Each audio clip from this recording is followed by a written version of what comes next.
Balandi Congo Lokole news.com. Le Congo Lokole est réfléchi et tamboli comme on a boni ba maman ba komi kola tabilamba bazotika nzoto libanda. Est-ce que ba maman na bazotika bilamba libanda nzoto libanda modèle wana baza mérité ba violer bango ou bien té toyoka lokole ya bana mboka. Papa. Mbote maman. Moi si sera la té lamba tiki nzoto libanda mabele ba dendo libanda azo mérité ba violer. Eza ligne de cause oyo sala pe ke ba violer. Oyo mutu azomona miso ezomona yango nde ezotinda ke mutu aza na attirance wana ya kosala mutu mabe. Une femme doit se respecter. Le roi qu'il tire ba congolais, une femme pour na biso moi si pena il faut alata couvrir nzoto na e bien pour se respecter. Mais une fois moi c'est oti kanzoto libanda ba attirance wana yango nde ezotinda ko moni mwana za mwana muke. Mais papa mukolo akomi olanda eza oyo ya moni.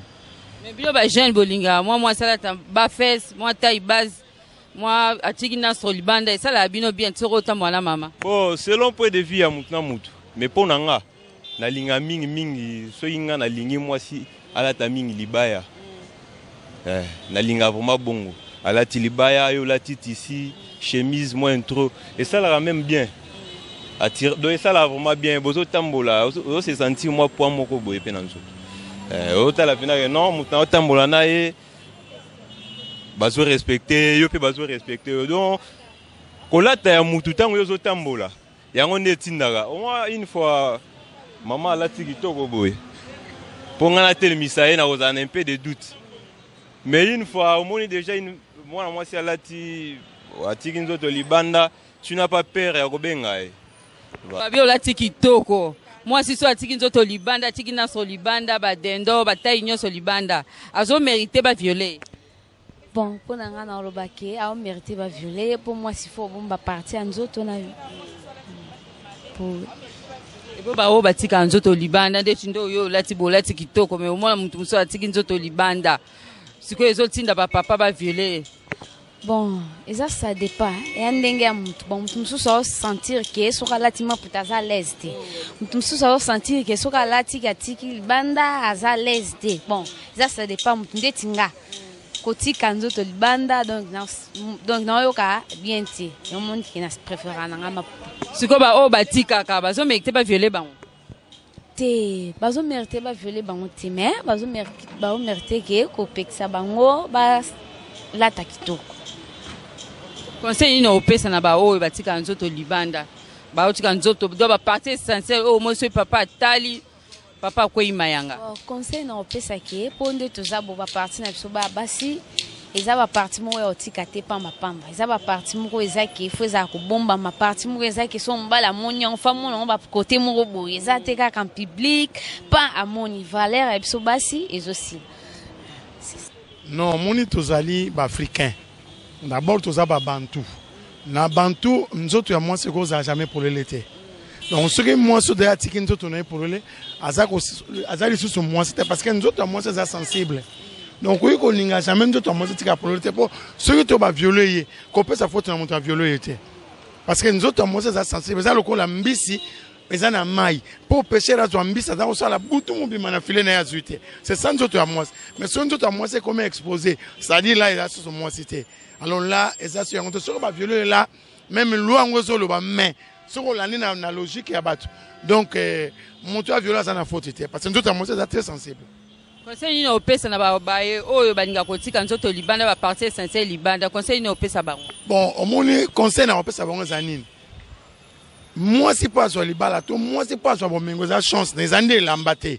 Que si on tire nzoto no libanda, on soit chance à mibali, on soit to chance à libala, to bon non. Chance ya moto zali nzoto na yo, ndenge yo botama elo konza mbatia 4 na yo. Donc conseil na opesa bango faut batika nzoto libanda te. Bazi panzoto na bango. Chance na bango ezali faut pas penser que batika nzoto libanda kolata banda mo ba sengle et ça correct c'était. Merci papa. Oui, merci. Effectivement, si une femme n'est pas bien habillée, elle-même déjà s'est mal déjà laissée, donc au vu de tous, mal habillée, elle risque d'être violée facilement. Donc elle sait lui-même donc donner au public, à tout le monde. Elle risque, mais est-ce qu'elle mérite d'être violée? Effectivement, on peut la violer à cause de son habillement mal habillé. On peut la violer facilement par des hommes possédés, par des mauvais esprits, peuvent la suivre et la faire du mal à la violer. Ils ont vraiment raison de la viol. Mais ça excite aussi. Mais il y a des gens qui vont aller trop exciter dans la base super violer. Mais pour ils ont raison de violer. Moi, c'est pas ce qui va donner les bandes. Ma partie intime, les bandes. Il y a pas raison. Si c'est pas important. Merci, papa. Bon, pour moi, na Monique, c'est important de pourquoi s'exposer. Non. Et c'est comme si, comme nous avons exemple de avocat, nous avons exposé à la partie. Nous avons méca. Donc voilà, à comme comparable, donc il faut garder la partie. Et ça pour nous en fait. C'est un peu ça. Merci, papa. Bon, moi, ça a 1000 chances de la violer. Parce que la partie azotique est intime. Je suis excité facilement dans le Pamba. Et on a vécu des cas où on a violé dans un sincère, on a violé dans un bus. Donc, il y a des cas où il y a des cas. Donc, il y a des cas où on exposer la partie intime de la bande à portée de tout le monde comme ça. Il faut qu'on y pense pour moi, ça c'est digne. Je dirais ça, moi. Bon, moi, si ce qui va partir sur Libanda, azo mérité pendaba violer était viol d'abord et zamabe, mais c'est à condamner puisque côté qui va partie intime et ça côté dans mibal namabe. Bazo ça la paix quelque part violence faite à l'homme. Puisque le fait à qu'on s'exposer zo tinda mibal ipe namabe. Les zamabe acte on a qu'on violer, mais moi si les a le coup là et mon quoi s'exposer pour ba violer. Accoutrement vraiment les zamabe na ba si ebele. Yango pe makanisi ya mibali yo baza très faible, bazo kende vite na ko violer. D'abord même dire qu'elle mérite d'être violée, elle est moins sérieuse. Elle est moins sérieuse par la culture. Nous sommes des Africains. Notre culture, la femme, c'est un tabou. Parce que tu ne peux pas voir la nudité d'une femme. Parce que la femme, elle ne peut pas exciter n'importe où.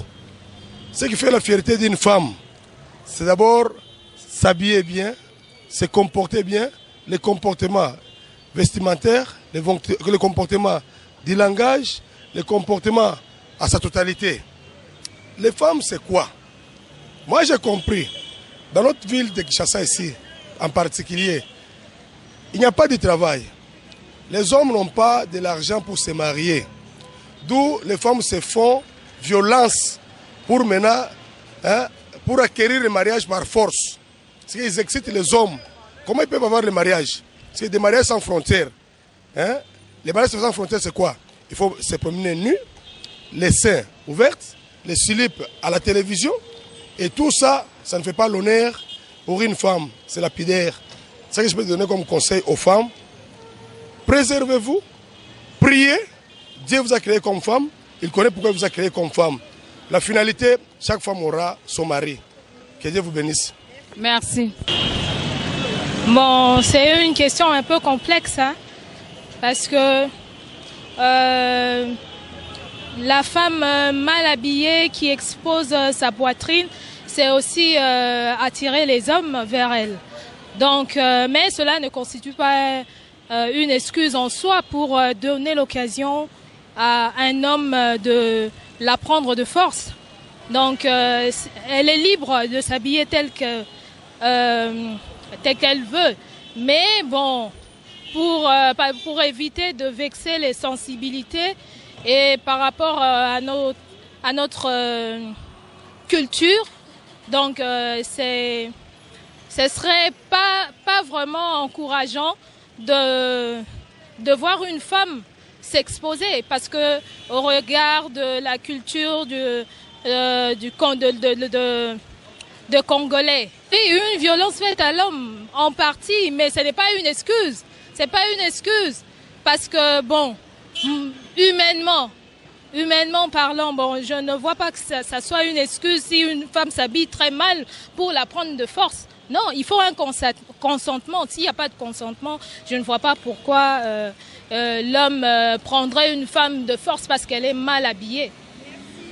Comme na suka ya reportage na biso na pesi merci na mama qui dit bisengo yende mutazui ba image oyo na pesi merci na Patrick Kinsala yende mutamonte yango to le ba lelo likamba viol basi oyo balataka mabe do basi bakomala bango bakwanga bomoni omoni so okeso bakwanga na wenze bafungola ba chango échange mutu nyonso azomona e malamu te viol est punissable na loi ya mboka na biso donc ko violer za malamu te yeba ke mira pembe ezozela yo ozala na poto ozala wapi ozata anakini viol est punissable e malamu te soko moni mwa salati mabe ande ko na ya mwasi benga e pembeni yebisa ke mama kolata boete eza malamu te ezotinda ba papa na makanti mususu eza malamu te donc bozwa biso basi bandeko na bino ba petite sœur na bino bozwa biso bandeko na bino soki tolati mabe fo boyebisaka biso eza malamu te ke mwana 10 ans mwana 12 ans okendo violer